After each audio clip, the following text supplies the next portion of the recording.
Politico is calling out President Biden for shying away from the press, saying the lack of interviews reflects the bunker mentality this White House has taken with the media.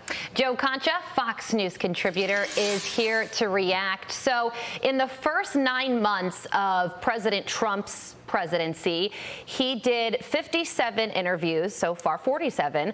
Obama 131, and the number there, you see President Biden has only done 11, and that is why Joe Politico says that Biden is in the bunker.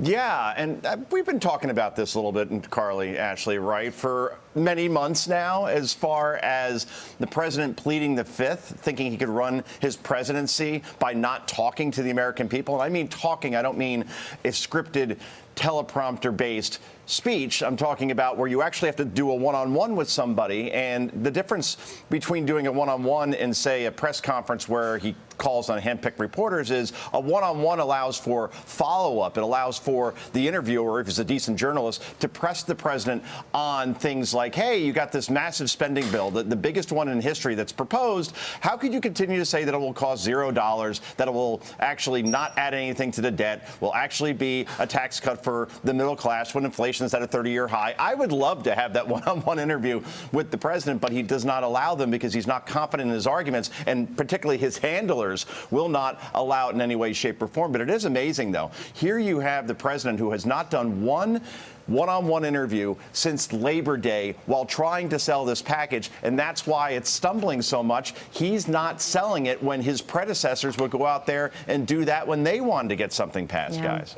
Joe, not only has he not done a one-on-one interview, but do you think it's ever going to be to the point where, you know, if he does hold a press conference, a news conference, that he's going to just openly take questions like former President Trump did?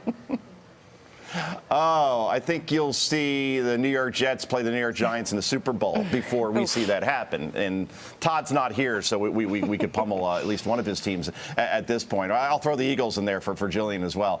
Yeah, look, the president will run to his safe space tonight, and that's CNN, to do another town hall on that network. That's the former home of Jen Psaki, by the way, and there are no accidents. And this is a network that's in a distant third among major cable news networks. It's lost nearly 80% of its audience since the beginning of the year. Yeah, that's a great idea. If you want to bring in independence, if you're Joe Biden, go run to CNN, which is hemorrhaging viewers, which has a mostly liberal audience, and that's where you're going to try to sell what you're trying to sell. Yeah. Here's where I'll end it, guys. Okay. Joe Biden's currently at 28% approval in Quinnipiac's new poll among independents. 28%. You can't even get 1 in 3 from that group, the people that decide elections, to support you. That's how bad it is for the president right now.